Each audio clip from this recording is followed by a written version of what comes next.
Doubt नट पर आप सभी बच्चों का बहुत बहुत स्वागत है।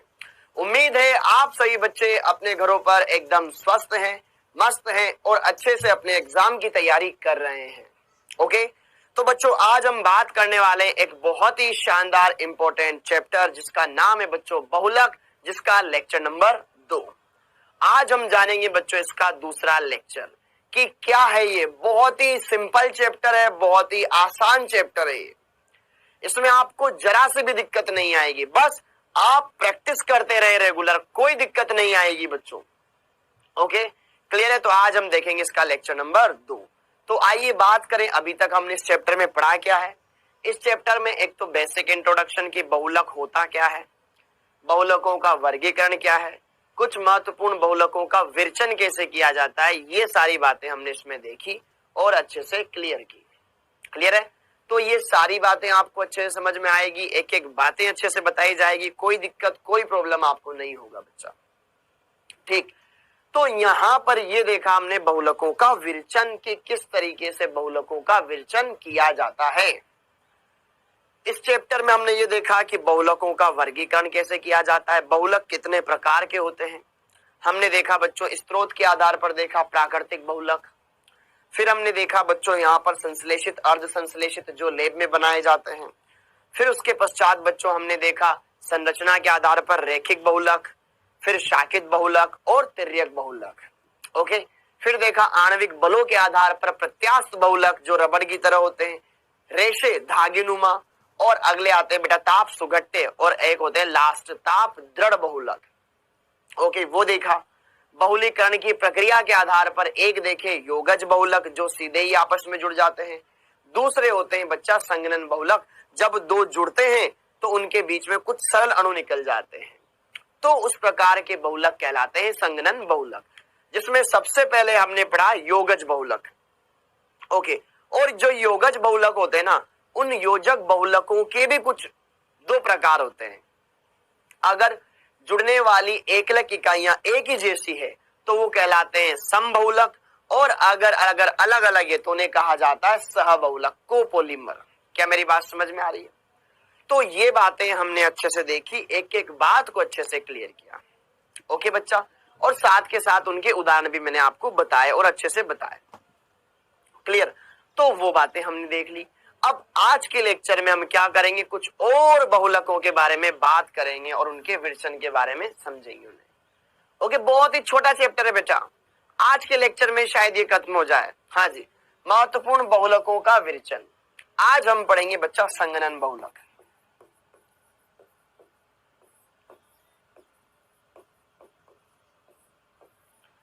संगनन बहुलक कि किस प्रकार से संगनन बहुलकों का निर्माण होता है, इनके निर्माण की विरचन की अभिक्रियाएं क्या क्या है। बहुत ही सिंपल है। इसमें बच्चों आज हम पढ़ने वाले नायलॉन 6 कैसे बनाते हैं, नायलॉन 6 कैसे बनाते हैं, ठीक है, टेरिलीन कैसे बनाया जाता है, मेन ये है। फिनोल फॉर्मेल्डिहाइड बहुलक है, बेकेलाइट, फिनोल फॉर्मेल्डिहाइड बहुलक कैसे बनाते हैं, मेलामीन का निर्माण कैसे किया जाता है, मेलामीन फॉर्मेल्डिहाइड क्या होता है ये हम देखेंगे बच्चों। मेलामीन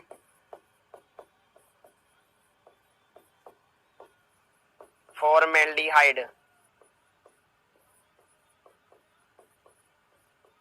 क्या होता है इसके बारे में हम बात करेंगे, ठीक है। और इसके अलावा रबर के बारे में हम बात करेंगे बच्चों।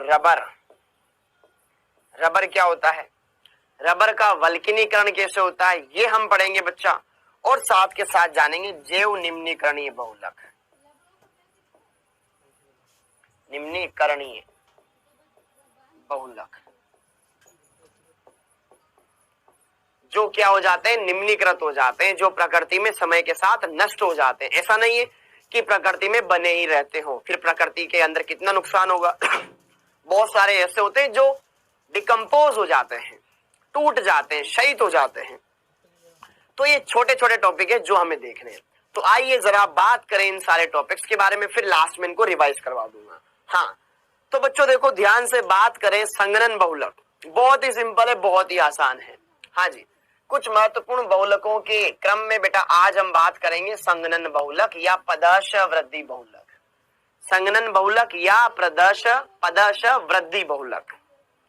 ओके, तो ये क्या होता है, ये क्या बला है, किस तरीके से हमें इस बला को दूर करना है, इसका निराकरण करना है, तो इसके पीछे क्या कारण है, वो सारे कारण हम देखेंगे और अच्छे से जानेंगे। क्लियर है बच्चा? तो देखो ध्यान से यार, अगर हम बात करें ना यहाँ पर संगणन बहुलक के बारे में, तो यहाँ पर किस तरीके से हम चीजों को देख सकते हैं, अच्छे से जान सकते हैं और समझ सकते हैं। याद करो योगज में क्या होता था सर, दो इकाइयां आपस में जुड़ती थी और बहुलीकरण होता था बिना किसी अणु के विलुप्त हुए। यहां पर क्या होगा बच्चा, दो एकलक इकाइयां आएगी। याद करो एमिनो अम्लों में हमने पढ़ा था, जब एक एमिनो अम्ल दूसरे एमिनो अम्ल के साथ मिलता था तो जल निकलता था और एमाइड बंध बनता था। होता था कि नहीं होता था? तो दो इकाइयां मिली, फिर H2 निकला, फिर अगली मिली, फिर H2 निकला, फिर अगली मिली, फिर H2 निकला। तो वही प्रक्रम यहाँ पे चलेगा। और एमिनो अम्ल में कितने क्रियात्मक समूह होते थे बच्चा? दो, एक तो COOH और दूसरा NH2। सेम वैसे ही यहाँ पर ये इसमें दो क्रियात्मक समूह रहेंगे। दोनों समूह समान भी हो सकते हैं, भिन्न भी हो सकते हैं। आओ जरा इसके बारे में बात करें।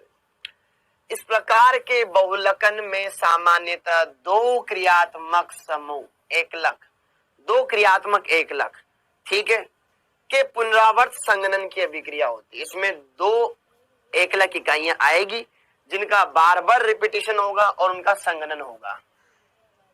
ठीक है बच्चा, यहां पर देखिए इस बहुसंगणन अभिक्रियाओं में परिणाम स्वरूप सरल अणु, कुछ सरल अणु निकलते हैं। जैसे बेटा जल निकल जाता है, एल्कोहल निकल जाता है, हाइड्रोजन क्लोराइड निकल जाता है आदि सरल अणुओं का ह्रास होता है। ठीक है, और उच्च आणविक द्रव्यमान वाले संगणन बहुलक बनते हैं। योगज में क्या होता था, सीधा जुड़ जाता था। योगज में क्या होता था, सीधा जुड़ जाता था। यहां जुड़ेगा लेकिन दोनों के जुड़ने से कुछ सरल अणु निकल जाएंगे। जैसे याद करो हमने जैसे कि स्टार्च बनाया था, स्टार्च में क्या होता था, एक ग्लूकोज दूसरा ग्लूकोज आपस में जोड़ दिया, फिर तीसरा, फिर चौथा, फिर पांचवा, ऐसे छठा, एमिलोज बना लिया, एमिलोपेक्टिन बना लिया, उनकी संरचना बना ली। तो वहां पे जुड़े थे तो कुछ जल निकला था, बस वैसे ही यहाँ पे निकलेगा। स्टार्च को भी आप बहुलक बोल सकते हैं, प्राकृतिक बहुलक बोल सकते हैं बच्चा। ठीक है, तो आइए जरा यहाँ पर बात करेंगे कुछ संगणन बहुलकों के बारे में। क्या ये बात समझ में आई क्या? अरे ये परिभाषा समझ में आ गई। संगणन का मतलब दो अणु मिलेंगे उनसे जल निकलेगा। इसमें कोई लिखवाने की चीज नहीं है बच्चा, कोई इंपॉर्टेंट चीज इसमें ऐसी नहीं है जो कि आपको यहाँ पे लिखा हुआ है और वो समझ में ना आए। टेंशन ना लो, सब बढ़िया समझ में आएगा, एकदम बढ़िया बढ़िया क्लियर। अब देखो ध्यान से अगला, यहाँ पर देखो इसका पहला उदाहरण मैं आपको बताने जा रहा हूं। सब मैं लिखवाऊंगा, सब कुछ लिखवाऊंगा, टेंशन ना लें आप। हाँ जी, पॉलीएमाइड बहुलक, पॉलीएमाइड बहुलक, पॉलीएमाइड जिसमें एमाइड बंधन पाया जाता है, एमाइड बंधन युक्त, एमाइड बंधन युक्त बहुलक, एमाइड बंधन युक्त बहुलक। हाँ जी, अब देखो ध्यान से पॉलीएमाइड,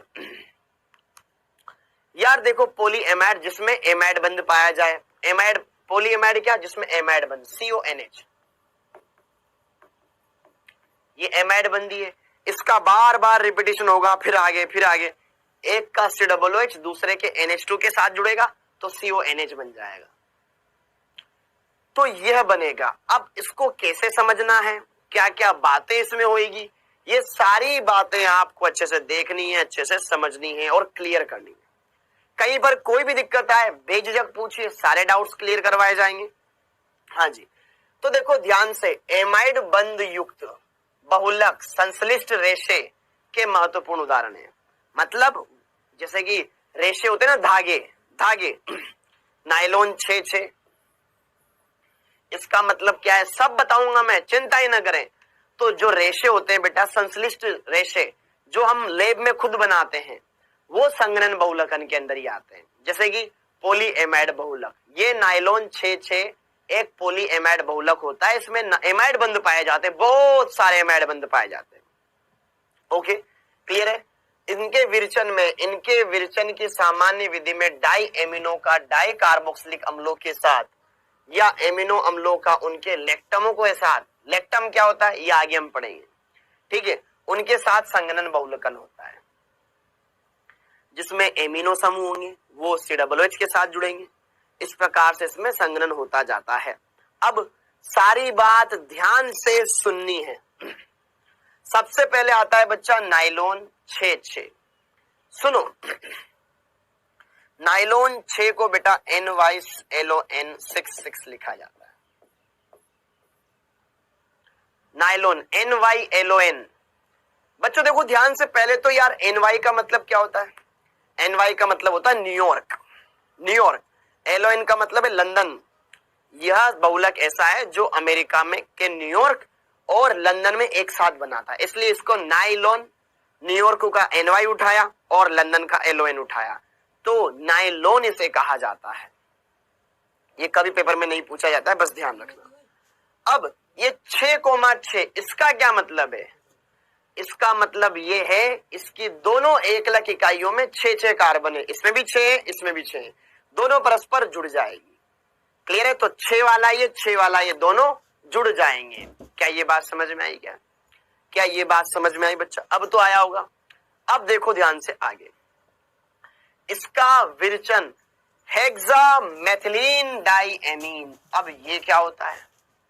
हेक्सामेथिलीन मतलब, हेक्सा का मतलब 6, मेथिलीन CH2 समूह, डाइएमीन 2 अमोनिया, 2 एमीन। देखो ध्यान से, CH2 इनका रिपीटेशन होता जाएगा, रिपीटेशन होता जाएगा। एक बार मैं लिख देता हूं 6।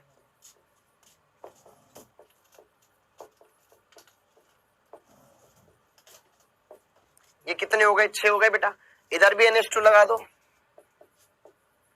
और इधर भी NH2 लगा दो। क्लियर है? और एडिपिक अम्ल, एडिपिक अम्ल क्या होता है बच्चा? 4 CH2, 4 CH2 होते हैं एडिपिक अम्ल में। ओम्स गेप में बच्चों आपको पढ़ाया था, एडिपिक अम्ल में क्या होते हैं? 4 CH2 होते हैं, फिर COOH आता है, ये होता है एडिपिक अम्ल। तो इसमें भी 6 कार्बन है, इसमें भी देखो 6 कार्बन है, 4 तो CH2, 2 COOH वाले कार्बन। तो देखो ध्यान से, थोड़ा शॉर्ट में लिखूंगा इसको मैं, COOH, फिर 4 CH2 बीच में, फिर COOH। तो इन दोनों का क्या करवाएंगे?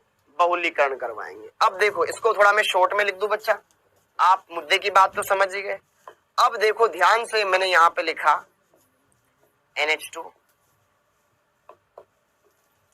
इस NH2 को मैं ऐसे लिखना ज्यादा पसंद करता हूं, H2N। ये NH2 है क्योंकि ये कार्बन, ये नाइट्रोजन कार्बन से जुड़ा हुआ है ना, CH2। ऐसे कितने CH2 है बीच में? 6, और इधर NH2 आ गया। इन दोनों के बीच में क्या होगी बेटा? अभिक्रिया होगी। इन दोनों के बीच में क्या होगी? अभिक्रिया होगी।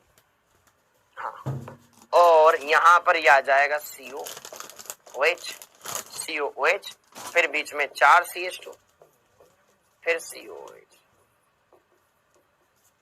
ठीक है, इन दोनों के बीच में अभिक्रिया हुई, बहुलीकरण हुआ। इसके N अणु हमने लिए, इसके भी N अणु हमने लिए। इसका नाम है हेक्सा। 6 का मतलब हो जाएगा hexa methylene diamine, 2 ammonia. Hexamethylene diamine, और इसका नाम है बेटा एडिपिक अम्ल।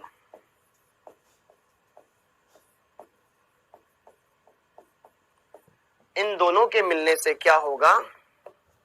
इसका निकलेगा H और इस वाले का निकलेगा OH। सेम इसी तरीके से आगे इसका क्या निकला होगा? OH, और इसका क्या निकला होगा? इधर H निकला होगा। तो रिपीटेशन होता जाएगा। तो बच्चों इधर क्या बचेगा? इधर H बचेगा सर, NH बचेगा, फिर यहाँ पे क्या बचेगा, CH2 बचेंगे, कितने बचेंगे, 6 बचेंगे। फिर यहाँ क्या बचेगा, CO इसका क्या बचेगा, इसका भी NH बचेगा, इसका NH बचेगा। फिर यहाँ पे क्या लगेगा, सीधा CO लगेगा।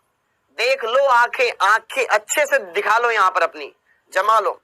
फिर यहाँ पर बचेगा CH2, फिर यहाँ पर 4, फिर CO। इस पर मजबूत शीट बनाने में, शूक बनाने में, जो ब्रश होते हैं ना, ब्रश, उनके दांते बनाने में उपयोग किया जाता है। वस्त्र उद्योग में इसका उपयोग किया जाता है। क्लियर है? तो कहीं ना कहीं आप ये बात समझ पाए कि नायलॉन 6-6 क्या है, कि नायलॉन 6-6 में क्या होता है। 6-6 का मतलब है दोनों एकलक इकाइयों में 6-6 कार्बन। हेक्सामेथिलीन डाइएमीन और एडिपिक अम्ल दोनों में 6-6 कार्बन है। उन दोनों को आपस में जोड़ेंगे, बीच में एमाइड बन जाएगा, इसीलिए इसे पॉलीएमाइड बहुलक कहा जाता है। पोली क्यों लगा रहा हूं, ये एक पॉलीमर है, कई सारी एकलक इकाइयां मिल रही है। ओके, अब देखो इसी का भाई ये बच्चों नायलॉन 6 एक ही एकलक इकाई है, उसी का रिपीटेशन होएगा। कैसे होएगा, देखो ध्यान से, नायलॉन 6 यह कैप्रोलेक्टम। अब ये कैप्रोलेक्टम क्या होता है भैया, समझो जरा, ध्यान से समझिएगा। CONH एमाइड है, इधर CH2, फिर CH2, फिर CH2, फिर CH2। कितने CH2 हो गए, 1 2 3 4 5, और फिर NH। 1 2 3 4 5 6 कार्बन हो गए, 5 CH2 है और CO है। यही कहलाता है बच्चों आपका कैप्रोलेक्टम। अब जिसको समझ में नहीं आया दोबारा से देख लो। कैप्रोलेक्टम क्या होता है, इसी को लेक्टम कहा जाता है, यही लेक्टम है। देखो यहां पर चक्रीय एमाइड, ये एक चक्री तो बन रहा है, एमाइड ही तो है, ये चक्रीय एमाइड है या नहीं है।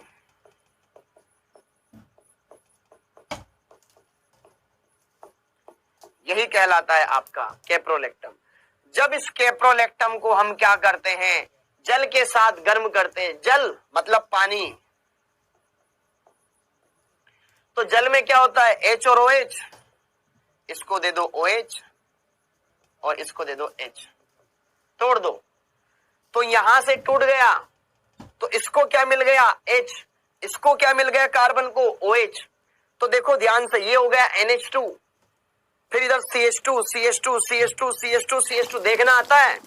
ओके, तो यहां पर बच गया CO और यहां हो गया OH। अरे ले लिया मुन्ना, समझ आया।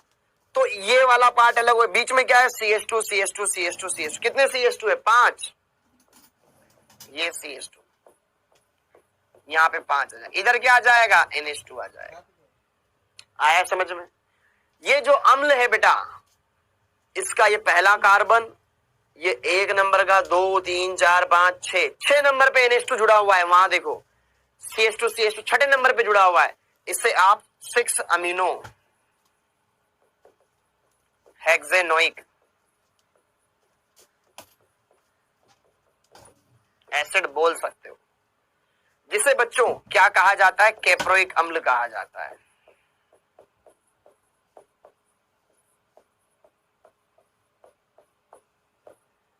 जिसे कैप्रोइक अम्ल कहा जाता है। इसमें कितने कार्बन है टोटल, 6, हेक्स 6 के लिए आता है। इसी का बहुलीकरण करा दो, इसके N अणु ले दो और इसका करवा दो बहुलीकरण।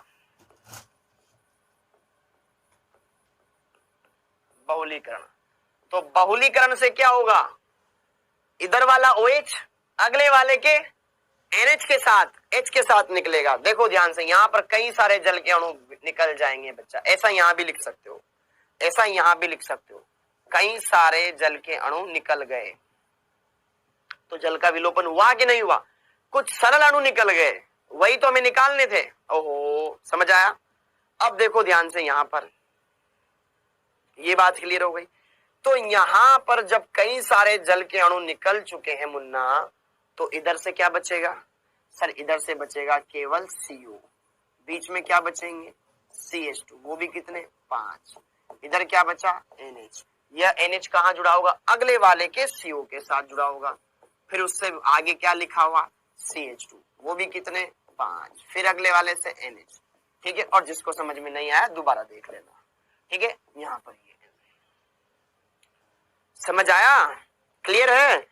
ये CO इधर का OH वो अगले वाले के NH2 का H लेके चला गया, यही रिपीटेशन चलता जाएगा। जब 2 इकाइयां मैंने दिखा दी तो यही कहलाता है आपका नायलॉन 6। एक इकाई जिसका रिपीटेशन हो रहा है, एक इकाई जिसका बार बार पुनरावर्त रिपीटेशन होता जाएगा, यही कहलाता है नायलॉन 6। अब फिर ही बच्चे बोलते हैं कि समझ में नहीं आता, तो क्या ही किया जाए उन बच्चों का। क्लियर, क्या मेरी बात समझ में आ रही है? तो इसका उपयोग कहां किया जाता है? इसका उपयोग जो आपने देखा है टायर होते हैं बेटा, टायर जब फट जाता है तो उसमें धागे निकलते हैं, वो धागे बनाने में, पैराशूट की डोरियां बनाने में इसका उपयोग किया जाता है। देखो, नायलॉन 6 का उपयोग टायर की डोरियां, वस्त्रों, रस्सियों के निर्माण में किया जाता है। मजबूत रस्सियां बनती है इसकी, मजबूत रस्सियां, मजबूत रेशे होते हैं ये, ठीक है। तो उसमें इसका उपयोग किया जाता है नायलॉन 6 का, ठीक है, क्योंकि बहुत ही मजबूत है ये। समझ आया? तो नायलॉन 6 समझ में आया मुन्ना? ओके। अब देखो ध्यान से, यहाँ पर पॉलीएस्टर, जैसे पॉलीएमाइड थे, अब यहाँ पे बात करेंगे पॉलीएस्टर के बारे में, जिसमें एस्टर बंध पाया जाएगा। पॉलीएस्टर, एस्टर बंध COO, यही बंध होता है। अब जिनको ये भी नहीं पता एस्टर बंध क्या होता है, तो भैया फिर तो क्या ही करें उनका, ठीक है। पूरा साल हो गया पढ़ाते पढ़ाते। पॉलीएस्टर, एस्टर बंध क्या होता है? COO, दोनों तरफ अगल बगल में कार्बन जुड़े हो, ठीक है ना, इधर तो जुड़े होने ही चाहिए। इसका उदाहरण है बेटा टेरिलीन या डेक्रोन, जिसे कहा जाता है टेरिलीन या डेक्रोन। ये भी क्या बनाने में? गलीचे बनाने में, ठीक है ना, गलीचे बनाने में इसका उपयोग किया जाता है, ठीक है। मैट बनाने में, जिसपे अपन बैठते हैं, सोते हैं, चटाई जैसे, ठीक है ना, मैट बनाने में इनका उपयोग किया जाता है, गलीचे बनाने में इनका उपयोग किया जाता है। इसमें क्या होगा देखो ध्यान से, यह द्विकार्बोक्सिलिक अम्लों और डाइओल के संघनन से बनता है। एक में 2 कार्बोक्सिलिक समूह होंगे अगल बगल, और एक में दोनों तरफ OH होंगे, जैसे एथिलीन ग्लाइकोल CH2CH2OH। हाँ जी। पॉलीएस्टर का सर्वज्ञात उदाहरण डेक्रोन अथवा टेरिलीन है। डेक्रोन कहो या टेरिलीन है। यह एथिलीन ग्लाइकोल, एथिलीन ग्लाइकोल क्या होता है? CH2CH2 OH और टरथेलिक अम्ल, बच्चा टरथेलिक अम्ल क्या होता है? जिसके पहले कार्बन बेंजीन और चौथे कार्बन पर COOH जुड़ा हुआ हो, COOH नीचे COOH, ये कहलाता है आपका टरथेलिक अम्ल। समझ में आया? समझ आया? एथिलीन ग्लाइकोल ले लो एक तो, और टरथेलिक अम्ल ले लो, दोनों को जोड़ दो यार। जहां NH2 था वहां OH तो आया, क्या फर्क पड़ गया? बीच में CH2 के बजाय वहां बेंजीन आ गई, क्या फर्क पड़ गया? दोनों को जोड़ दो, बस बन जाएगा तुम्हारा टेरिलीन। क्या दिक्कत है? लेकिन बच्चे तो फिर भी बोलेंगे सर समझ में नहीं आया। कुछ भी नहीं हो सकता फिर उन बच्चों का। मिश्रण को 420 से 460 केल्विन ताप पर गर्म किया जाता है। 420 से 460। अगर तापमान नहीं पता है तुम्हें, डेल्टा लिख दो, बस केवल लिख दो उच्च ताप, कोई नहीं पूछ रहा तुमसे, ठीक है ना। इन अभिक्रियाओं में तापमान का इतना इंपोर्टेंस है ही नहीं। समझ आया? 420 से 460 ताप पर जिंक एसिटेट और antimony trioxide, zinc acetate, zinc का एसिटेट, और एंटीमनी ट्राइऑक्साइड Sb2O3 उत्प्रेरक की उपस्थिति में गर्म करने पर पहले दी गई अभिक्रिया की तरह ही निर्मित हो जाता है। कोई अलग से चीज नहीं है, पहले जैसी अभिक्रिया थी वैसे ही। देखो एथिलीन ग्लाइकोल ले लो, NOH CH2CH2OH, क्या नाम है इसका? Ethylene glycol. अब बच्चों यार आपको ये भी नहीं पता तो हम क्या ही कर सकते हैं इसमें। एथिलीन ग्लाइकोल चैप्टर्स में पढ़ाया गया था अच्छे से।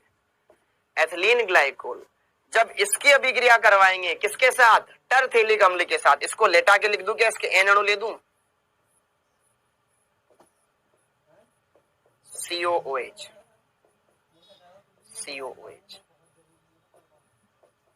हाँ जी, क्लियर है बच्चे? तो फिर भी ऐसे बोल देंगे सर लिख कर क्यों लाए, ये सब लिखवाना चाहिए। भैया थ्योरी थ्योरी लिखते लिखते परेशान हो जाओगे तुम। ये देखो और ये देखो, बस खत्म काम। ये है तुम्हारा, ये इतना काम नहीं आएगा। उपयोग देखो और ये देखो, मजा इसमें आएगा। टरथेलिक अम्ल, टरपथेलिक अम्ल इसे कहा जाता है। ठीक है, इनके क्या ले दो, इनके एन अणु ले दो, इनके एन अणु ले दो।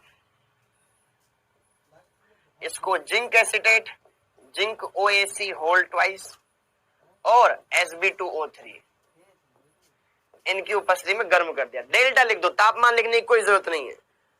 ओके, तो इन दोनों को जब लेंगे तो यहां से क्या निकलेगा, H, वहां से निकलेगा OH। अरे जैसे एस्टरीकरण होता था यार, कार्बोक्सिलिक अम्ल का OH निकलता था, एल्कोहल का क्या निकलता था, H। तो इधर से भी H निकलेगा, इधर से भी H निकलेगा, इसका इधर से भी OH, उधर से भी OH निकाल, दोनों को जोड़ दे। हाँ जी,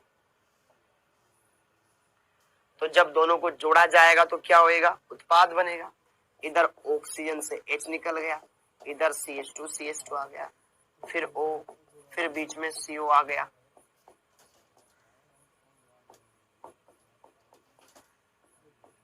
बस इसी का रिपीटेशन करवा दो।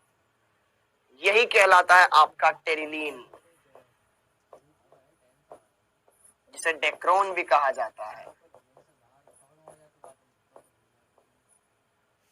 ठीक है, यही कहलाता है आपका टेरिलीन, जिसे डेक्रोन भी कहा जाता है। ठीक है, जो कि क्या काम में आता है, टेरिलीन एक क्रिज रोधी होता है, इसका उपयोग सूती, ठीक है ना, टेरिलीन होता है, टेरिलीन, ठीक है ना, इसका उपयोग सूती ऊनी रेशों के साथ सम्मिश्रण करने में, सुरक्षा, हेलमेट, हाँ, सिर संरचनाओं में, ठीक है ना, हेलमेट में जो धागे आते हैं बेटा उसमें किया जाता है। आदि में कांच प्रबलन पदार्थों की तरह किया जाता है।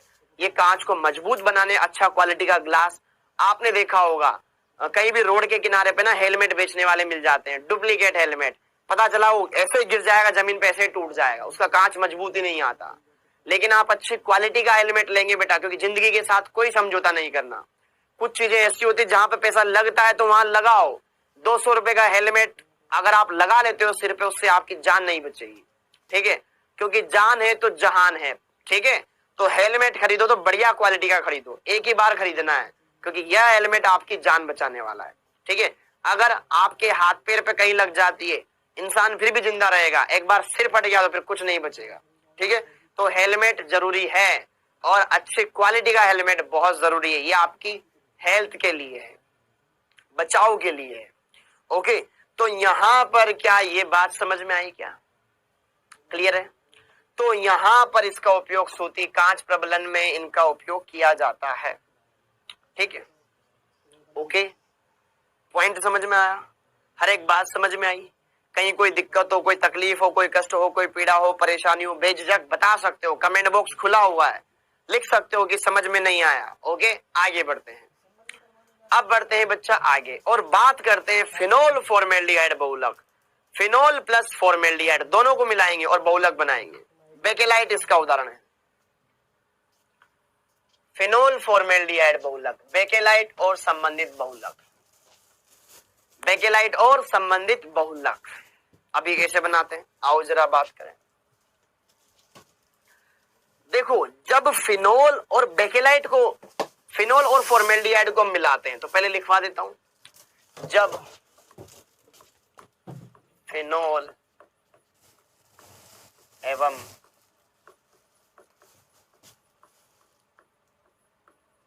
फॉर्मेल्डिहाइड की अभिक्रिया करवाई जाती है तो बेकेलाइट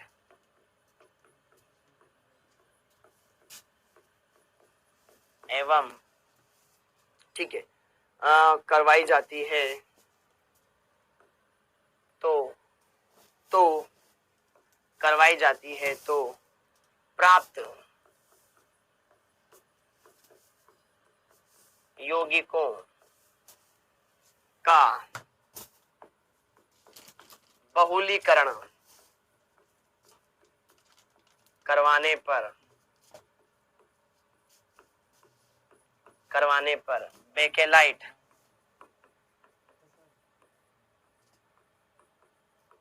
एवं नेवोलेक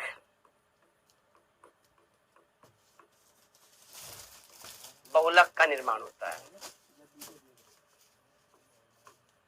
बहुलक का निर्माण होता है। ठीक है, बहुत ही अच्छी क्वालिटी की प्लास्टिक होती है बच्चा, मतलब बोटल्स बनाने में इसका उपयोग किया जाता है। नेवोलेक या बेकेलाइट या नेवोलेक का निर्माण होता है। इनका उपयोग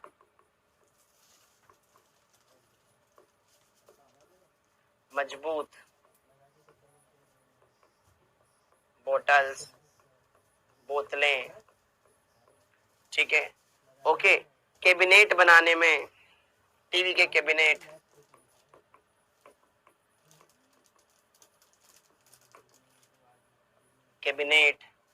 बनाने में किया जाता है। अब देखो जरा ध्यान से इसके बारे में, इतना देख लिया तो देखिए बच्चा, फिनोल क्या होता है? ये होता है सर फिनोल, ठीक है, और ये ले लिया बच्चा फॉर्मेल्डिहाइड NHCOH, ये है भैया आपके पास फिनोल, ये है आपके पास फॉर्मेल्डिहाइड।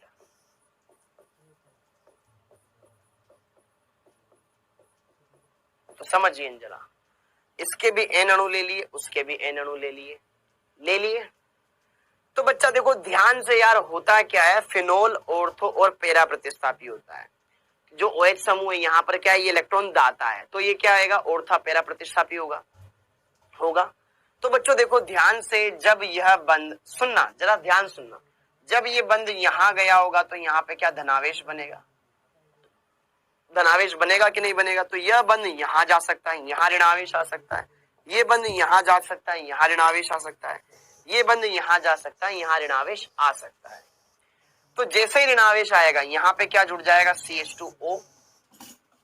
अरे CH2O जुड़ेगा कि नहीं जुड़ेगा, देखो जरा, ये OH, यहाँ क्या जुड़ जाएगा, CH2O, जिस पर माइनस आएगा, फिर उसका अम्लीकरण करवा देते हैं, सारा मामला सेट हो जाता है। तो देखो ध्यान से, ओहो, तो देखो ध्यान से, ये सारा कचरा मैं हटाता हूं, डायरेक्ट इसको देखो, ठीक है जी। यहां पर जब ये दोनों अणु हम जोड़ते हैं तो यहां पर हो जाता है CH2OH, बाकी सब वैसा आ जाता है, या तो एक तरफ जुड़ जाए या यहां जुड़ जाए या यहां जुड़ जाए, या फिर तीनों ही जगहों पे जुड़ जाए, OH CH2OH CH2OH, ठीक है। Para hydroxy, ortho hydroxy, clear है बच्चों, मेथिल फिनोल, इसे कहा जाता है ऑर्थो हाइड्रोक्सी, मेथिल फिनोल।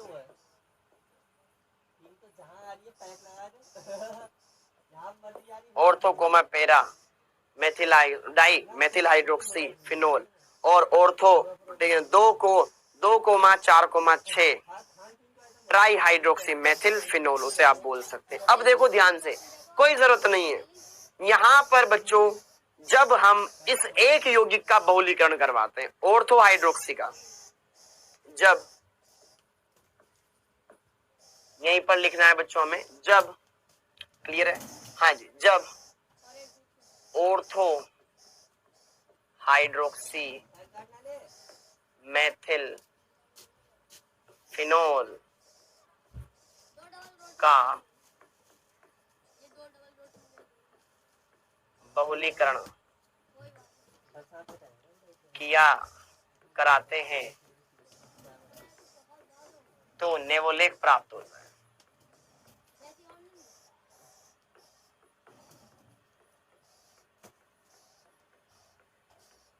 देखो ध्यान से, होता क्या है,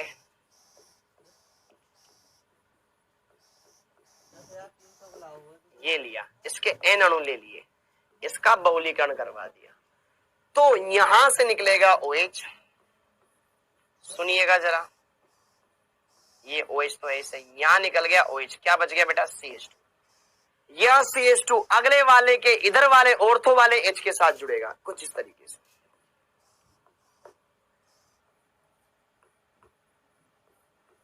ऊपर OH, फिर अगला CH2,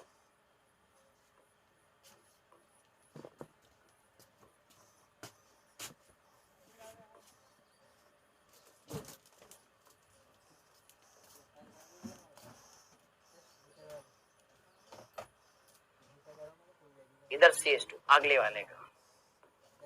इस तरीके से ये रिपीटिशन चलता जाएगा, और यह जो बहुलक बनेगा ना रेखीय, ये कहलाता है नेवोलेक। नेवोलेक समझ आया, ये बनता है नेवोलेक, एक रेखिक बहुलक। ठीक है बच्चा, अरे समझ आया, क्लियर है। और अगर इसी की वापस से फिनोल के साथ, फॉर्मेल्डिहाइड के साथ अभिक्रिया हो जाए तो फिर बनता है आपका bakelite.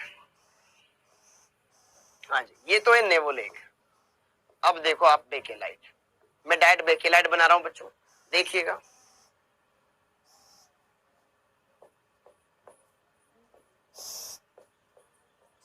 OH, CH2, COH, CH2, OH, CH2, ऐसे हो जाएगा, इधर CH2 ऐसे।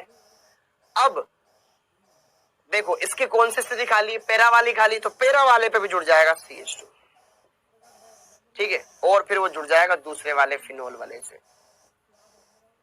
ठीक है, यहाँ OH, इसके OH के सापेक्ष ये ऑर्थो है बेटा, ये CH2, यहाँ बीच में CH2 आएगा,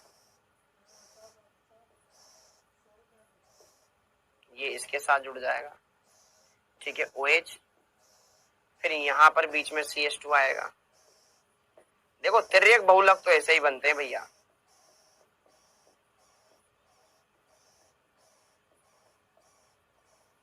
ऐसे और ऐसे। ये जो तिर्यक बहुलक है इसी को कहा जाता है बेकेलाइट। ये बन गया आपका तिर्यक बहुलक।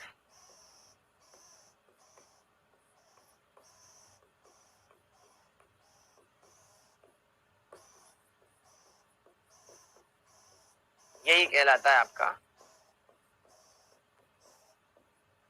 बेकेलाइट। इसी को कहा जाता है बच्चा बेकेलाइट। समझ आया बेकेलाइट कैसे बना? अरे जहां ये सीधा एक रेखा में फट रहा है, ये तीनों रेखाओं में फट रहा है, इधर भी नीचे भी, बस ऊपर OH नीचे OH, ये तो लगेगा ही लगेगा। ठीक है, एक तिर्यक जाल क्रम बहुलक बनता जाएगा। बोलो क्लियर है? यस और नो? तो अब ये हो गया आपका बेकेलाइट। अब इसी के जैसा आता है बेटा मेलामीन फॉर्मेल्डिहाइड। मेलामीन फॉर्मेल्डिहाइड, इससे पता है नॉन ब्रेकेबल, इससे नॉन ब्रेकेबल क्रोकरी आइटम बनाते हैं हम, आसानी से टूटते नहीं। क्रोकरी के चीनी के आइटम होते हैं ना बहुत सारे, जो पड़ते ही टूट जाते हैं। इससे अच्छी क्वालिटी की प्लास्टिक, अच्छी क्वालिटी, प्लास्टिक नहीं है लेकिन प्लास्टिक जैसा होता है बच्चा, ठीक है, जिससे मजबूत क्रोकरी के आइटम बनते हैं, टूटने पर नहीं, गड़ने पर नहीं टूटते। ठीक है, यह मेलामीन और फॉर्मेल्डिहाइड के संघनन बहुलकन द्वारा प्राप्त होता है। इसका उपयोग अभंजनीय बर्तनों, क्रोकरी के निर्माण में किया जाता है जो अच्छे से टूटती नहीं है। देखो सबसे पहले तो मेलामीन क्या होता है ना, तो बच्चों देखो ध्यान से, मेलामीन ये यौगिक होता है N, फिर यहाँ पे कार्बन, फिर यहाँ N, यहाँ N, यहाँ कार्बन, ऐसे अल्टरनेट 3 नाइट्रोजन होते हैं, और जो कार्बन है उनसे जुड़ा होता है NH2।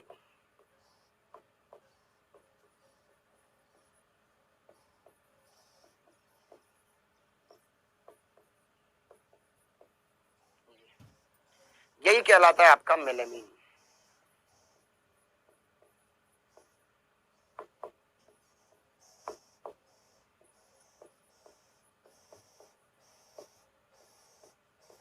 यही कहलाता है आपका मेलामीन। जब इस मेलामीन की अभिक्रिया करवाई जाती है फॉर्मेल्डिहाइड के साथ और इसके एन अणु आपस में ले लिए जाएं, ठीक है, इसके एन अणु आपस में ले लिए जाएं बच्चों, ये है आपके पास फॉर्मेल्डिहाइड।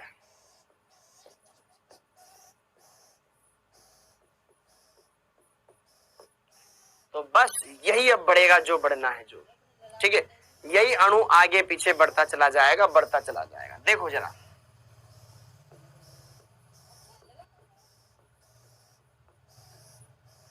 इसका करवा दिए बहुलीकरण। तो देखो ध्यान से बच्चों, इसके बहुलीकरण में थोड़ा स्पेशल क्या है, यहां नाइट्रोजन है, यहां नाइट्रोजन है, यहां नाइट्रोजन, ये तो ठीक है, लेकिन यहां पे क्या आता है NH2 से NH रह जाएगा, CH2, ओ ये इधर बढ़ेगा, ठीक है, क्लियर है, ओके। अच्छा CH2 नहीं, केवल CH2 आएगा, O नहीं आएगा, केवल यहाँ पे CH2 आएगा। ये इधर बढ़ेगा क्योंकि इसका ऑक्सीजन और यहां से हाइड्रोजन ये निकलते हैं, ठीक है, क्रमागत रूप से निकलते जाते हैं। इधर बचेगा NH2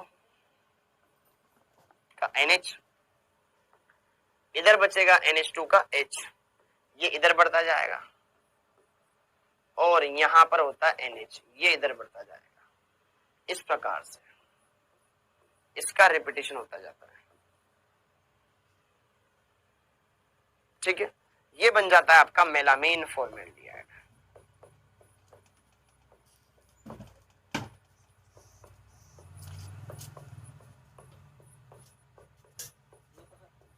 फॉर्मेल्डिहाइड बहुलक, या इसे रेजिन भी कहा जाता है, कोई दिक्कत नहीं है।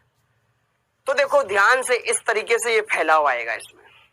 जब इसके एन अणु लोगे, इसके एन लोगे तो ऐसे एन अणु बनते जाएंगे, ठीक है, यहाँ पे इधर आगे जुड़ता जाएगा, ये इधर जुड़ेगा, इधर जुड़ेगा, यहाँ CH2OH आता है, ठीक है ना, यहाँ बीच में क्या आता है बेटा CH2OH आता है, तो वहां का OH इधर वाले H को लेके चला जाएगा और इसी तरीके से इधर नीचे, इधर ही फैलेगा, इधर ही फैलेगा, आगे ही फैलेगा, ये इस प्रकार से ये चलता जाएगा और यहाँ पर ये बहुलक बनेगा जिसे कहा जाता है मेलामीन फॉर्मेल्डिहाइड। Melamine formaldehyde. क्या मेरा बच्चा क्लियर है सारी बातें? ओके, तो अच्छे से इसको देख लेना, कोई दिक्कत नहीं है, बहुत आसान है, एक दो बार रिवाइज करोगे हो जाएगा। अब ये क्लियर हो गया। तो बच्चा यहां पर हमने वो टॉप मोस्ट एग्जांपल्स कर लिए, ठीक है ना, जो आते हैं। अब यहां पर इसके बाद अगला टॉपिक आएगा बच्चों आपके पास, अगला टॉपिक आएगा आपके पास रबर। ये नायलॉन टू नायलॉन 6 हम बाद में देखेंगे, ठीक है, ये अलग है। यहां पर अगला टॉपिक आएगा बच्चा आपका रबर। अब ये रबर क्या है? रबर एक प्राकृतिक बहुलक है बच्चा, पेड़ पौधों से जो हमें मिलता है। एक पेड़ होता है बेटा जो मलेशिया में, दक्षिणी भारत में उधर पाया जाता है, तो उससे दूध निकलता है, उसे कहा जाता है उसका शीर। शीर का मतलब लेटेक्स, उसका जो केमिकल निकलता है ना गाढ़ा गाढ़ा, उसे कहा जाता है लेटेक्स या शीर। उस शीर, उससे ये बनता है, ठीक है। तो जो प्राकृतिक रबर होता है वो अच्छी क्वालिटी का नहीं होता है, उसमें जो केमिकल होता है बेटा उसका नाम होता है आइसोप्रीन, उसका नाम है आइसोप्रीन। अब ये आइसोप्रीन क्या है सब में बताऊंगा, टेंशन ना लो। प्राकृतिक रबर, हमने पेड़ से दूध निकाला जिसे शीर कहा जाता है या लेटेक्स कहा जाता है, उसके अंदर केमिकल होता है आइसोप्रीन, ठीक है। 2-मेथिल-1,3-ब्यूटाडाइन जो होता है, 2-मेथिल-1,3-ब्यूटाडाइन होता है वो आइसोप्रीन। उस आइसोप्रीन का बहुलीकरण करवाया जाता है, फिर बनता है आपका प्राकृतिक रबर। लेकिन वो रबर इतनी अच्छी क्वालिटी का नहीं होता है। मान लो आपने उस रबर के टायर बनवा लिए, गाड़ी ले लिया आपने एकदम बढ़िया फॉर्च्यूनर 20-25 लाख की गाड़ी, अब उसके टायर बने हुए प्राकृतिक रबर से। आप गए रेगिस्तान में घूमने, आपने रोड के किनारे लगाई गाड़ी, थोड़ी देर के चलो चाय वाय पी लेते, टहल लेते, थोड़ा बाहर आए टायर पिघल गए, तो ऐसे गाड़ी का क्या काम, ऐसे टायर का क्या काम? बढ़िया अच्छी खासी गाड़ी की वाट लगा दी इसने, रेट मिटा दी पूरी। हाँ जी, तो देखो ध्यान से, फिर रबर के क्वालिटी को सुधारा जाता है, रबर की क्वालिटी को सुधारा जाता है, उसमें बाहर से सल्फर मिलाया जाता है। सल्फर हार्डनेस प्रोवाइड करवाता है। अच्छी क्वालिटी का रबर बनाना है तो उसके अंदर सल्फर ऐड किया जाता है, वो प्रक्रम कहलाता है रबर का वल्कनीकरण। रबर का वल्कनीकरण वो हम पढ़ेंगे आगे। तो अभी बस आप इतना देखिए। रबर देखो, रबर को पेड़ पौधों से गाढ़े गढ़िया दूध द्रव प्राप्त होता है, जिसे क्या कहा जाता है? रबर के पेड़ पौधे से गाढ़ा दूध या द्रव प्राप्त होता है, जिसे लेटेक्स कहा जाता है या रबर शीर कहा जाता है। इसे गर्म करने पर रबर के कोलाइडी कणों का स्कंदन हो जाता है और प्राकृतिक रबर प्राप्त होता है। यह आइसोप्रीन का समबहुलक है, मतलब आइसोप्रीन की कई इकाइयां आपस में जुड़ी होती। तो पहली बात, रबर को हम आइसोप्रीन का बहुलक कह सकते हैं। जैसे प्रोटीन क्या होती है? पॉलीपेप्टाइड, तो रबर क्या होएगा? Poly isoprene. देखो ध्यान से समझना, सारी बातें समझना बेटा। आइसोप्रीन सब में बताऊंगा, टेंशन ही ना लो। प्राकृतिक रबर आइसोप्रीन क्या होता है? 2 मेथिल 1,3 ब्यूटाडाइन का रेखिक बहुलक होता है। इसे समपक्ष 1,4 पोली आइसोप्रीन भी कहा जाता है। देखिए जरा क्या है ये बात। ओके, देखिए जरा यहां पर क्या होता है। सबसे पहले तो देखो आइसोप्रीन क्या होता है।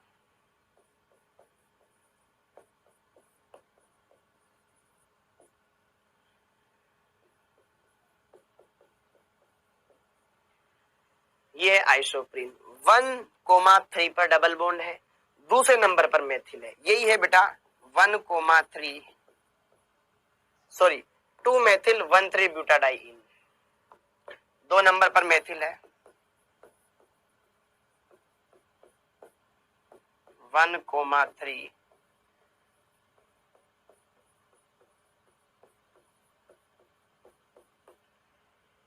1,3 ब्यूटाडाइन, 2 मेथिल 1,3 ब्यूटाडाइन।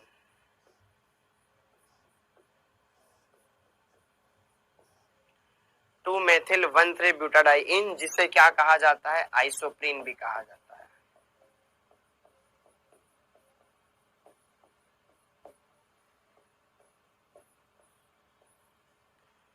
आइसोप्रीन भी कहा जाता है। ये है आपके पास 2 मेथिल 1,3 ब्यूटाडाइन, इसे हम आइसोप्रीन भी कहते हैं।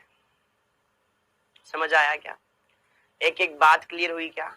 ये सारी बातें अच्छे समझ में आई क्या बेटा? कि क्या है आइसोप्रीन? 1,3 ब्यूटाडाइन, 1,3 ब्यूटाडाइन, यही कहलाता है आपका आइसोप्रीन। क्या कहलाता है? आइसोप्रीन कहलाता है। अब देखो ध्यान से, और यह जुड़ता किस तरीके से है? यहां पर ये सिस, इसका क्या मतलब है सर, जरा बताना तो बच्चों देखो ध्यान से, जब हम इसके N अणु लेते हैं, CH2 डबल बॉन्ड CH3, यहां पर CH डबल बॉन्ड CH2, इसका करवा दिया बहुलीकरण। तो बच्चा देखो ध्यान से, ये डबल बॉन्ड और ये डबल बॉन्ड टूटेगा। यह आधा इलेक्ट्रॉन इधर जाएगा, एक इलेक्ट्रॉन इधर जाएगा। यहां पे डबल बॉन्ड है, यहां पे भी डबल बॉन्ड है। तो डबल बॉन्ड का जो पाई इलेक्ट्रॉन है उसमें 2 इलेक्ट्रॉन है, समान संबंध विखंडन होगा, एक इलेक्ट्रॉन इधर, एक इधर, एक इधर, एक इधर। तो इसके पास एक, इसके पास एक आते हैं, बीच में डबल बॉन्ड बन जाएगा। इधर CH2 उधर CH2 बच जाएगा। देखो ध्यान से होता क्या है बेटा, यहाँ पर बीच में आ गया डबल बॉन्ड, आ गया इधर क्या रह गया? नीचे रह गया CH2, ये इधर जुड़ रहा होगा। ऊपर क्या रह गया? CH3 रह गया। रहा या नहीं रहा? अब देखो ध्यान से आगे, यहां पर बच्चों क्या होता है? ये इतनी बात समझ में आ गई। ये आ गया बेटा आपका CH3 इधर, और यहां पर आ गया CH2। तो क्या दोनों CH3 सेम तरफ, दोनों CH2 सेम तरफ? तो ये फिर आगे देखो बच्चा, ये वाला कार्बन, ये वाला CH2, ये वाला CH2 अगले वाले के CH2 के साथ जुड़ेगा कुछ इस तरीके से। ये CH2, फिर यहां पर डबल बॉन्ड, फिर यहां CH3, फिर यहां CH3, फिर यहां CH2, फिर ये नीचे वाले CH2 के साथ जुड़ता है, फिर यहां डबल बॉन्ड, फिर CH3, फिर इस कार्बन से भी जुड़ेगा CH3 और CH2। तो इसका रिपीटिशन होता है। तो देखो, अगर मैं इस कार्बन को पहला कार्बन बोल दूं, 1 2 3 4, तो पहले और 4 नंबर वाले CH2 क्या समान दिशा में है? तो 1,4 पोली आइसोप्रीन हुआ कि नहीं हुआ? 1,4 सिस पे है, तो सिस समपक्ष सिस 1,4 पोली आइसोप्रीन से कहेंगे कि नहीं कहेंगे? कहेंगे ना। इसका CH2 फिर नीचे, फिर ऊपर वाले का ऊपर होता है, इसके पहले वाले एक के CH2 दोनों नीचे, अगले वाले के दोनों ऊपर, अगले वाले के दोनों नीचे, ऊपर नीचे चलता रहता है। तो यही कहलाता है बच्चों आपका सिस 1,3 पोली 1,4 पोली आइसोप्रीन,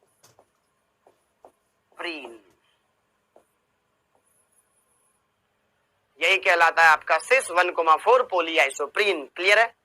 अब देखो ध्यान से, इस रबर में कुछ मिलावट करनी, क्योंकि तो कच्चा है, कमजोर है, अच्छी क्वालिटी का नहीं है, तो इसमें सल्फर मिलाया जाता है, यही कहलाता है वल्किनीकरण। वल्किनीकरण क्या है? वल्किनाइजेशन। देखो ध्यान, सब बताता हूं। प्राकृतिक रबर कम गुणवत्ता वाला होता है, इतना तो समझ में आता है, क्वालिटी खराब होती है। इसमें प्रत्यास्थता का गुण, मतलब इसमें खिंचाव विचाव ढंग से नहीं होता है। तनन सामर्थ्य, ये अच्छे से तना हुआ नहीं होता है। कठोर नहीं, आदि गुण कम होते हैं। अच्छी क्वालिटी का आपको जूते बनाने, जूते का सोल बनवाना है रबड़ का, चमड़े के जूते बहुत हार्ड होते हैं, किसी के मारो तो बढ़िया से गाल पे छप जाए उसके नंबर। लेकिन अगर ये प्राकृतिक रबड़ है तो कच्चा रहेगा, ठीक ठाक क्वालिटी का नहीं रहेगा। यह अध्रुवीय विलायकों में विलय हो जाता है, क्योंकि कार्बनिक कार्बनिक विलायकों में विलय हो ही जाएंगे।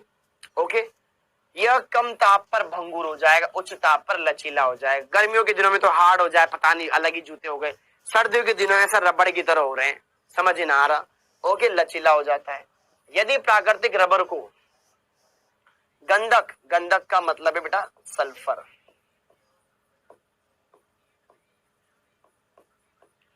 के साथ 375 से 475 ताप, इसका तापमान जरूर ध्यान रखना, क्योंकि रेंज दे रखी है, 375 से 415 तक गर्म किया जाता है, तो बहुत सारे सल्फर सेतु बंध बन जाते हैं, सल्फर सेतु बन जाते हैं, जिससे उच्च गुणवत्ता वाला रबर प्राप्त होता है। इस रबर को ही वल्किनीकृत रबर कहा जाता है, और यह प्रक्रिया कहलाती है वल्किनीकरण।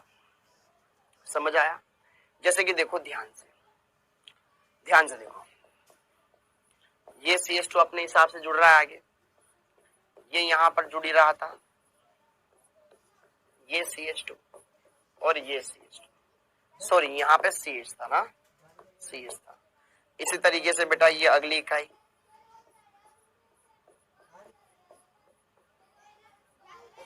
ये आगे जुड़ रहा है अच्छे से मजे में। तो इन दोनों कार्बन के बीच में भी सल्फर आ सकता है, इन दोनों के बीच में भी सल्फर आ सकता है। क्या बन गया? सल्फर सेतु बन। ये क्या बन गया? सल्फर का सेतु बना कि नहीं बना? बोलो, बना कि नहीं बना? बन गया ना। तो दो इकाइयों के बीच में सेतु बंध बन गया, तो यही कहलाता है बेटा यहाँ पर सल्फर का वल्किनीकरण, मतलब रबर का वल्किनीकरण।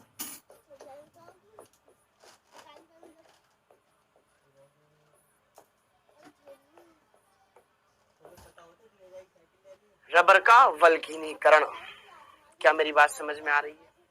क्या ये रबर और इसका ये वल्किनीकरण समझ में आया? कैसे कैसे हुआ, एक एक बात अच्छे से क्लियर हुई बेटा? तो यह बातें आपको अच्छे से पता होनी चाहिए, एक एक बात अच्छे से आनी चाहिए, तभी मजा है, वरना तो सजा है। वल्किनीकरण क्या है कि भैया जो प्राकृतिक रबर होता है ना, वो अच्छी क्वालिटी का नहीं होता, उसमें भंगुर कम होता है, वो उसकी तनन सामर्थ्य कम होती है, उसमें प्रत्यास्थता का गुण कम पाया जाता है, वो कठोर नहीं होता। तो उसके अंदर हम क्या मिलाते हैं? सल्फर मिलाते हैं। टेम्परेचर 375 से लेकर के 415 केल्विन के बीच में रखा जाता है।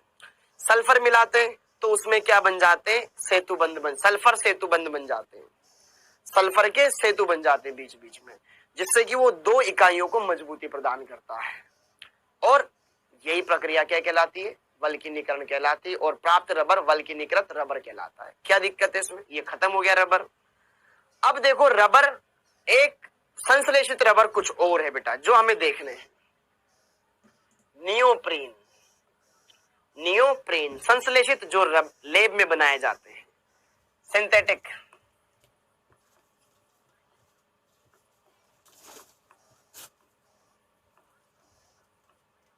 Synthetic rubber. इसमें आता है सबसे पहले नियोप्रीन। अरे नियोप्रीन क्या है? बहुत आसान है, ये क्लोरोप्रीन का बहुलक है। क्लोरोप्रीन, ये क्या था बच्चा? आइसोप्रीन। यहां CH3 हटा के Cl लगा दो, खत्म बात।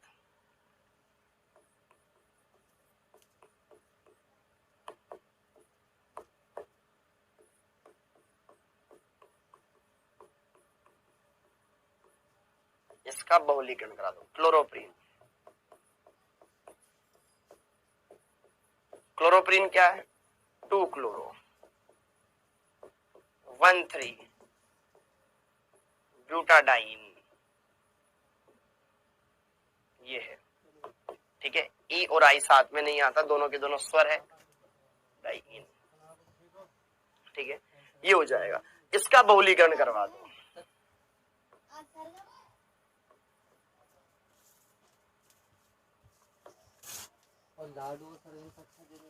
बहुलीकरण,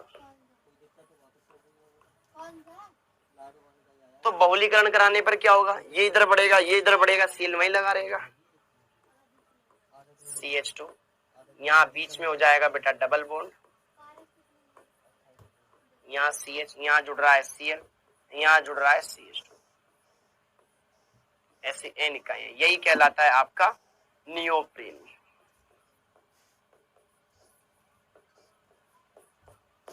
ये प्राकृतिक रबर होता है। ये बेल्ट बनाने में मतलब आग रोधी बेल्ट, ऐसी बेल्ट जो आसानी से आग नहीं पकड़ती, ठीक है, उनको बनाने में किया जाता है बच्चा। होज बनाने में, ठीक है। इसमें वनस्पति और खनिज तेल के प्रति उत्कृष्ट प्रतिरोध पाया जाता है। जैसे होता है ना, आपने क्या किया, किसी डिब्बे में ऑयल भर दिया, अब उसको उल्टा करोगे धीरे धीरे वो रिसने लगेगा, रिसने लगता है। जैसे कि मान लो आप गाड़ी की सर्विस करवाने गए, तो गाड़ी की सर्विस, बाइक की सर्विस देखी आपने, तो उसके अंदर ऑयलिंग की जाती है, अच्छे से ऑयल भरा जाता है, और जब इंजन खोल के वापस लगाया जाता है ना, तो वो लीकेज होने लगती है। तो उसमें एक पतला सा रबड़ लगाते हैं जो लीकेज को रोकता है, पतला सा रबड़, वो रबड़ ये काम में आता है। ठीक है, वो नियोप्रीन का ही होता है। ठीक है, उसकी क्वालिटी ऐसी होती है, लीकेज को रोकता है वो। ठीक है, इसमें वनस्पति और खनिज तेल के प्रति उत्कृष्ट प्रतिरोध होता है। इसका उपयोग वाहक पट्टे, गैस्केट, होजों के बनाने में किया जाता है। सील पैक करता है, ये अच्छे से पैक कर देता है, कुछ लीकेज नहीं होगा, एयर भी नहीं निकल पाएगी, ऑयल भी इधर उधर लीकेज नहीं होगा, तो उसमें ये काम में आता है बच्चा। बहुत काम की चीज है, ऑयल के लीकेज को रोकती है। ठीक है, तो ये है गैस्केट। और दूसरा उदाहरण है बच्चा इसका ब्यूना एन।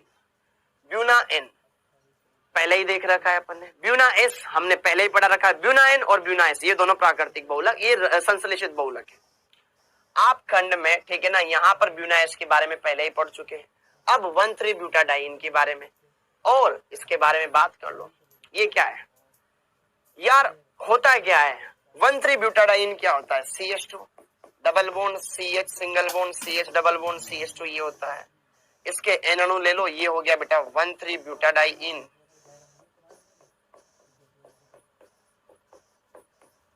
इनको ले लो, इसका बहुलीकरण करवा दो, किसके साथ? ब्यूना स्टाइरिन के साथ, सॉरी एक्राइलोनाइट्राइल के साथ। यहाँ पे CN आ जाता है, एक्राइलो में CN आता है ना, एक्राइलोनाइट्राइल या एक्रिलोनाइट्राइल इसे कहा जाता है। ये ले लो, इसके N अणु ले लो, इसके N अणु ले लो, इन दोनों को आपस में जोड़ दो। तो कैसे जोड़ेंगे? उधर का CH2, फिर बीच में दोनों CH के बीच में डबल बॉन्ड आ जाएगा बच्चा, फिर ये CH2, फिर यहाँ पे क्या आ जाएगा? CH2, फिर यहाँ पे डबल बॉन्ड एकल बंध में कन्वर्ट हो जाएगा, ये CH और यहाँ पे CN, ऐसे इसका रिपीटेशन होता जाएगा। यही कहलाता है आपका Buna N. Buna N clear है? तो 1,3 ब्यूटाडाइन और एक्रिलोनाइट्राइल ले लो, N4 नाइट्राइल और S4 स्टाइरिन होता था ब्यूना एस में, पढ़ लिया था हमने। ओके, यह पेट्रोल, स्नेहक तेल और कार्बनिक विलायकों के प्रति प्रतिरोधी होता है। रबर, इसका उपयोग तेल, सील और टंकी के लिए अस्तर बनाने में किया जाता है। सेम वही काम जो यहाँ वो कर रहा था, वही काम यहाँ पर ये करता है। ठीक है, गैस्केट। अच्छा, यहाँ पे मैंने एक शब्द बताया गैस्केट। गैस्केट क्या होता है? जैसे कि हम क्या करते हैं, जैसे कि कुकर देखा होगा, कुकर के ऊपर एक रबर का वो लगाते हैं बच्चा रिंग, वो गैसकेट है, ठीक है, ताकि वो क्या करेगा, लीकेज को रोकेगा, एक्स्ट्रा लीकेज को रोकेगा, अच्छे से वहां पर एयर टाइट रहेगा वो। सेम वही यहाँ पर ये काम करता है, सील को रोकने में इसका उपयोग किया जाता है। ओके, अब जितने हमने देखे एक बार उनका रिवाइज कर लेते, क्विक रिवीजन। हाँ जी, तो देखो बच्चों ध्यान से, अगर जैसे पॉलीथीन होती थी, क्या होती थी, एथीन का बहुलक, उसी तरीके से पॉलीप्रोपीन हो जाएगा। देखो पॉलीमर का नाम पॉलीप्रोपीन, प्रोपीन ले लो CH3 CH double bond CH2, तो यहां पर क्या है, इसको CH3 को लटका दो नीचे, CH2 डबल बॉन्ड CH, यहाँ पे CH3 लटका दो, ये क्या है, प्रोपीन है। जैसे वाइनिल क्लोराइड को लटकाया था ऐसे इसको लटका दो, इसके एन अणु ले लो तो इधर फैलता जाएगा, ये इधर फैलता जाएगा। तो रस्सियां बनाने में, खिलौने बनाने में, पाइप बनाने में, रेशे बनाने में इसका उपयोग किया जाता है। पॉलीस्टायरीन, स्टायरीन लगा दो, CH2 डबल बॉन्ड CH, यहाँ बेंजीन चिपका दो, इसका बहुलीकरण करा दो। ये देखो ऊपर C6H5 लिखा हुआ है बेटा, ये C6H5 यहाँ पर विद्युत रोधी के रूप में, वस्तुओं को लपेटने के लिए, खिलौने, रेडियो, टेलीविजन, कैबिनेट बनाने में इनके उपयोग हम कर सकते हैं। अच्छा यार, एक कैबिनेट वाला हटा लेते हैं यहाँ से, ठीक है ना, यहाँ पर मैंने कैबिनेट गलत लिखवा दिया ना, ये टीवी कैबिनेट बनाने में नहीं, ठीक है, कंघे बनाने में, मजबूत क्वालिटी के कंघे बनाने में, कंघे बनाने में उपयोग किया जाता है, ये लिख लेना यार, क्योंकि कैबिनेट में स्टायरीन है। हाँ ओके, क्लियर है, ओके। कंघे बनाने में polyvinyl chloride PVC, vinyl chloride क्या होता है, यहाँ पे CH2CH, यहाँ Cl लटका दो तो ये बन जाएगा, ये बहुलकीकरण हो जाएगा। बरसातियां, बैग, वाइनिल, फर्श और पाइप बनाने में, बेटा ये टेबल आपकी एनसीईआरटी बुक में दे रखी है, अगर यहाँ पर अच्छे समझ में ना आए तो वहां से भी देख सकते हो, कोई दिक्कत नहीं है, बिल्कुल आसान है, बहुत आसान है। हाँ, और यूरिया फॉर्मेल्डिहाइड, यूरिया क्या होता है, NH2CO, उसको फॉर्मेल्डिहाइड के साथ मिला के बहुलक बना दो, तो यहाँ पर यूरिया और फॉर्मेल्डिहाइड से ये बनता है बेटा NHCONH, फिर बीच में CH2, इधर बढ़ता जाएगा उधर बढ़ता जाएगा, इधर से NH, इधर से CH2 आगे बढ़ता जाएगा, ठीक है। इसी का रिपीटेशन होगा, इधर CH2 आ जाएगा, फिर NH, फिर CO, फिर NH, वो आगे जुड़ता जाएगा। न टूटने वाले कप और पटलित चादरें बनाने में इसका उपयोग किया जाता है। ग्लिप्टल, देखो ध्यान से, ग्लिप्टल क्या है बेटा, हमने टेरिलीन पढ़ा, टेरिलीन का भाई है गिप्टल, टेरिलीन का भाई है गिप्टल। टेरिलीन में हम क्या लेते थे, एथिलीन ग्लाइकोल और टरथेलिक अम्ल, यहाँ पर हम लेते हैं बच्चा थैलिक अम्ल, यहाँ पर थैलिक अम्ल लिया जाता, पहले और दूसरे पे जुड़े होते हैं, एथिलीन ग्लाइकोल और टरथेलिक अम्ल। अगल बगल वाले कार्बन पर CO जोड़ दो, बस इसको बहुलीकृत करवा दो। ये तो खुद को आना चाहिए अब तो आपको, देखो CH2O, ये तो एथिलीन ग्लाइकोल का पार्ट हो गया, ये बेंजीन, इसके इस कार्बन से CO जुड़ा हुआ है, इसके कार्बन CO जुड़ा हुआ है, तो COH होता तो वो कहलाता बेटा आपका थैलिक अम्ल। देखो थैलिक अम्ल में बनवा देता हूँ, बहुत से बच्चे भूल गए होंगे, थैलिक अम्ल बच्चा यही होता है, बेंजीन COOH, ये होता है थैलिक अम्ल। तो इसका OH, इसका OH गायब कर दो, जोड़ दो दोनों को। ओके, बेकेलाइट, ये फिनोल और फॉर्मेल्डिहाइड का बहुलक है जो कि इस तरीके से जुड़ता जाएगा, ठीक है। कंघियां बनाने में, विद्युत स्विच बनाने में, बर्तनों के हत्थे, कंप्यूटर डिस्क बनाने में इसका उपयोग किया जाता है। बस यही इंपॉर्टेंट है इस चैप्टर में, ये इसका एकलक, इनकी संरचना और इनके उपयोग, बस और कुछ नहीं आता इस चैप्टर में। अगर ये बातें आपने पढ़ ली बच्चा, फिर तो कोई दिक्कत ही नहीं आएगी यार, बहुत आसान है, बहुत छोटी छोटी बातें, ये आप इजिली कर सकते हो। अब देखो ध्यान से, यहाँ पर बच्चों हम एक और बहुलक के बारे में बात करेंगे, ये PHBV, ये क्या है, उससे पहले एक छोटी सी बात मैं बताता हूं। ये टेबल समझ में आई, पॉलीप्रोपीन, ठीक है ना, पॉलीप्रोपीन, पॉलीस्टायरीन, PVC, ठीक है बच्चा। उसके अलावा urea formaldehyde, melamine formaldehyde, glyptal, bakelite, इसके अलावा टेरिलीन, नाइलोन 6, टेरिलीन, ये सब कुछ पढ़ लिया हमने, बहुत आसान, बहुत ही सरल है, रबर पढ़ लिया। अब देखो ध्यान से, ये कुछ बहुलक ऐसे हैं लैब में जो हम बनाते हैं जो प्रकृति में खत्म ही नहीं होते हैं, और कुछ है जो खत्म हो जाते हैं, जैव निम्नीकरणीय बहुलक।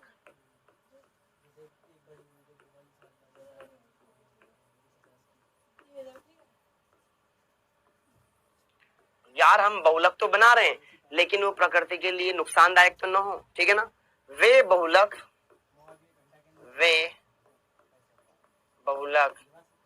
जो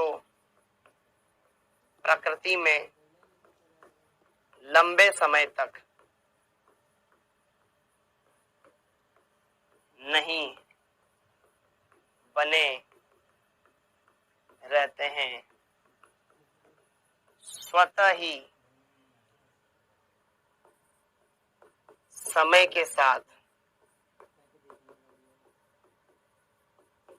नष्ट हो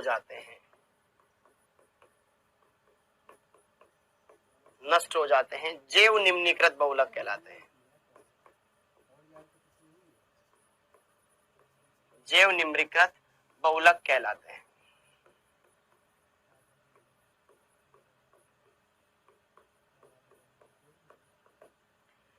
जैव निम्नीकृत बहुलक कहलाते हैं, इन्हें कहा जाता है जैव निम्नीकृत। ये प्रकृति में ज्यादा टाइम तक नहीं बने रहते हैं, ठीक है, और विद टाइम ये डिकम्पोज हो जाते हैं बच्चा। जैसे कि देखो बेटा इसमें उदाहरण है PHBV। अब PHBV का पूरा नाम ध्यान से देखिए बच्चों, पोली बीटा हाइड्रोक्सी ब्यूटेरेट को बीटा हाइड्रोक्सी वेलरेट। ओहो ये नाम तो समझ में ही नहीं आया, देखो ध्यान से, पोली बीटा हाइड्रोक्सी ब्यूटेरेट को बीटा हाइड्रोक्सी वेलरेट।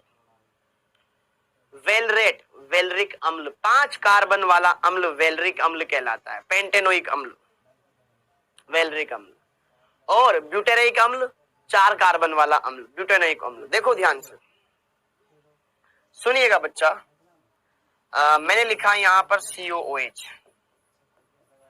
फिर उसके बाद यहां लिखा CH2, फिर यहां लिखा CH, ओके, यहां जोड़ दिया मैंने OH, या इस OH को इधर जोड़ता हूं, यहां जोड़ दिया मैंने OH, यहां लगा दिया CH3। तो अब आप मुझे बताओ इसका IUPAC नाम क्या होना चाहिए। 1 2 3 4 कार्बन है, जिसके 1 2 3 नंबर पे क्या जुड़ा हुआ है, OH, तो 3 हाइड्रोक्सी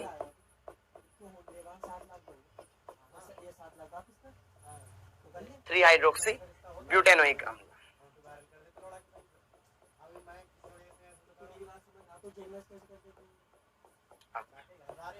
और एक 3 हाइड्रोक्सी पेंटेनोइक अम्ल, यहाँ एक कार्बन और बढ़ा देंगे,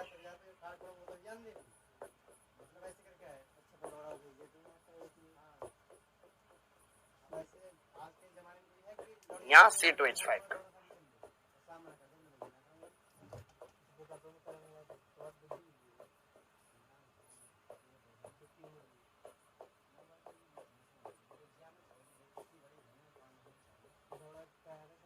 ठीक है, क्लियर है बच्चा। इसी का सामान्य नाम ब्यूटेरिक अम्ल होता है, ब्यूटेरिक अम्ल।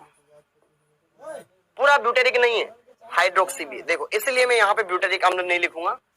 ब्यूटेरिक अम्ल ये होता है, वेलेरिक अम्ल ये होता है, यहाँ पे CH2 होता, बाकी सब ये पेंटेनोइक अम्ल या वेलेरिक अम्ल होता है, ये ब्यूटेनोइक अम्ल या ब्यूटेरिक अम्ल होता है। और यहाँ पे देखो ये बीटा क्या है, ये अल्फा, ये बीटा कार्बन, उस पर जुड़ा हुआ है OH, ये CO वाला पहला कार्बन अल्फा, ये बीटा। अब इन दोनों के बीच में क्या होता है, अभिक्रिया होता है, तो OH का क्या निकलता है, H, इस COOH का क्या निकलता है, OH। ऐसे N अणु ले लो, H2 निकाल दो, बस इन दोनों को जोड़ना ही तो है। यहाँ पे क्या बचेगा, O, यहाँ पे CH, नीचे बच गया CH3, इधर बच जाएगा CH2, फिर लग जाएगा Cu, फिर वो अगले वाले O के साथ जुड़ जाएगा, जिधर जुड़ा हुआ है CH, नीचे जुड़ा हुआ है C2H5, इधर जुड़ा हुआ है यहाँ पर CH2, फिर O, ऐसे रिपीटेशन होता जाएगा। यही कहलाता है PHBV, पोली बीटा हाइड्रोक्सी ब्यूटेरेट को ब्यूटा हाइड्रोक्सी वेलरेट, ये ब्यूटेनोइक अम्ल, ये पेंटेनोइक अम्ल। ब्यूटेनोइक अम्ल को ब्यूटेरिक अम्ल भी कहा जाता है, पेंटेनोइक अम्ल को वेलेरिक अम्ल भी कहा जाता है। तो उन दोनों के बीच में ये योग अभिक्रिया होती है। क्लियर। अब अगला नाइलोन टू नाइलोन 6, यही पहले बीच में छूट गया था बेटा, देखो ध्यान से, इसको भी निपटा लो। नाइलोन टू नाइलोन 6, इसमें दो अलग अलग एकलक होते हैं। नाइलोन टू नाइलोन 6 ग्लाइसिन और कैप्रोइक अम्ल, ग्लाइसिन और कैप्रोइक अम्ल, हेक्सामेथिलीन एमिनो कैप्रोइक अम्ल। देखो ध्यान से, ग्लाइसिन क्या होता है? NH2 CH2 COOH होता है कि नहीं होता है बेटा? ग्लाइसिन होता है ना। इसके N अणु ले लो, फिर कैप्रोइक अम्ल लगा दो NH2, वही यार कैप्रोलेक्टम CH2 आ गए बीच में, कितने आ गए? 5, यहां लग गया COOH, इन दोनों के बीच में अभिक्रिया करवा दी, यहाँ पे OH, इसका H निकाल दिया, H2 निकाल दी N, बस इधर से क्या निकलेगा? NH का H निकल गया होगा, बीच में क्या बच गया? CH2, इधर क्या बच गया? CO, यहाँ पे क्या बन गया? NH, बीच में क्या आ जाएगा? CH2 आ जाएंगे, कितने आ जाएंगे? 5 आ जाएंगे, इधर क्या बच गया? CO, और ये अलग, ये बन गया। इसी को कहा जाता है नाइलोन टू नाइलोन 6। इसमें 2 कार्बन है, 1 और 2, इसमें 5 और 1 6 कार्बन है, इसलिए नाइलोन टू नाइलोन 6 इसे कहा जाता है। ठीक है, ये शल्य चिकित्सा में काम में आता है। जब ड्रेसिंग की जाती है ना, किसी के वो टांके लगाए जाते हैं, तो धागे होते हैं बेटा, वो नाइलोन टू नाइलोन 6 के बने होते हैं। क्या कुछ धागे ऐसे होते हैं बेटा जो बॉडी में गल जाते हैं, कुछ धागे ऐसे होते हैं जिनको काटना पड़ता है, ठीक है, और कुछ धागे ऐसे होते हैं बॉडी में कट जाते हैं, जैसे कि आपके कभी लग गई हो, मेरे बचपन में लगी थी, यहाँ टाके लगे थे, वो ऑटोमेटिक कटवाए थोड़ी से, वो समय के साथ गल गए, कुछ कटवाने पड़े थे। ओके, तो इस तरीके से ये होता है, और इसी के साथ ये चैप्टर समाप्त होता है, इसी के साथ ये चैप्टर यहीं पर समाप्त होता है। क्लियर, इतना छोटा सा चैप्टर है। आओ जरा अब कुछ क्वेश्चन लगा लेते हैं बच्चों। निम्न में से कौन पॉलीस्टायरीन की एकलक इकाई है? अब याद करो यार, पॉलीस्टायरीन किससे बनता था? स्टायरीन से। अब स्टायरीन में क्या कॉमन आता था भैया? यहां पर आता था CH2, यहाँ CH, और यहाँ पर बेंजीन आती थी, इसी का रिपीटेशन होता था, तो एकलक इकाई यही तो हुई, तो ये हो गया। यहाँ पे फेनिल आती थी, बेंजीन वाले आती थी, खत्म बात। Option number 4। अगला देखो, इनमें से कौन संघनन बहुलक माना जाएगा जिसका निर्माण 2 अलग अलग इकाइयों से होता हो? टेफ्लॉन नहीं, टेफ्लॉन तो क्या होता था? टेफ्लॉन तो ये होता था, इसका बहुलक होता था। एक्राइलोनाइट्राइल में CN लग जाता था, उसका बहुलक होता था, ये एक्राइलोनाइट्राइल रहा। नियोप्रीन में बेटा CN लगता था, उसका बहुलक डेफेरॉन, टेरिलीन, यह एक संघनन बहुलक है। इसमें क्या आता था? टेरिलीन में एथिलीन ग्लाइकोल और टर्थेलिक अम्ल आता था, उन दोनों का मिलने से बनता था। क्लियर। अगला प्रश्न, नेओलेक क्या है? एक बहुलक है, किसका? फिनोल और फॉर्मेल्डिहाइड का रेखिक बहुलक। क्रॉसलिंक बहुलक क्या होता है? बेकेलाइट होता है, तो ऑप्शन नंबर 3 हो जाएगा, सरल है। अगला प्रश्न, निम्न में से फिनोल किसके साथ क्रिया करके थर्मोसेटिंग बहुलक बेकेलाइट बनाता है? फॉर्मेल्डिहाइड के साथ बनाता है। ऐसे ऐसे प्रश्न बनते हैं बच्चा इसमें। क्लियर है, जिनको आप चुटकियों में क्लियर कर सकते हैं। ओके, तो आइए जरा बात करें, आज इस लेक्चर में हमने क्या देखा। भैया पूरा चैप्टर कवर कर लिया, पूरे बहुलकों के बारे में पढ़ लिया जो इसमें दे रखा है। ये चैप्टर ऐसे हैं बच्चों, जैव अणु, बहुलक, अगला आएगा आपका दैनिक जीवन में रसायन। ये एनसीईआरटी से पढ़ लो, कहीं से बाहर से क्वेश्चन नहीं आता है बच्चा। ओके, तो अब बात करते हैं क्विज, जिसका पहला प्रश्न आपकी स्क्रीन पर ये रहा। निम्नलिखित में कौन पॉलीएस्टर बहुलक के रूप में वर्गीकृत किया जाता है? पॉलीएस्टर कौन है? टेरिलीन है, बेकेलाइट है, मेलामीन है, या मेलामाइन है, या नाइलॉन 6,6 है? बच्चा बताओ क्या होगा इस प्रश्न का आंसर? ऑप्शन नंबर 1, 2, 3 या 4?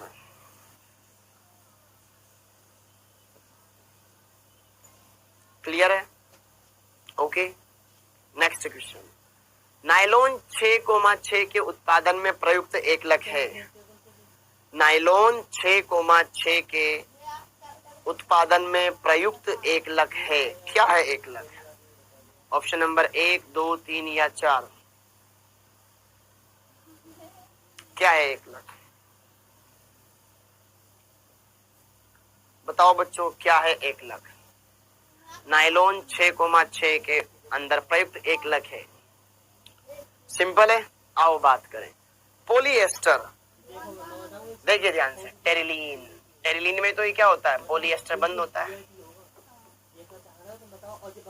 टरथेलिक अम्ल का CO और एथिलीन ग्लाइकोल का ऑक्सीजन, ये मिलकर के ये बनाता है। अगला क्वेश्चन, नायलॉन 6,6 में 6 हेक्सामेथिलीन डाइएमीन और एडिपिक अम्ल। हेक्सामेथिलीन डाइएमीन और एडिपिक अम्ल, ये दोनों मिलकर के बनाते हैं।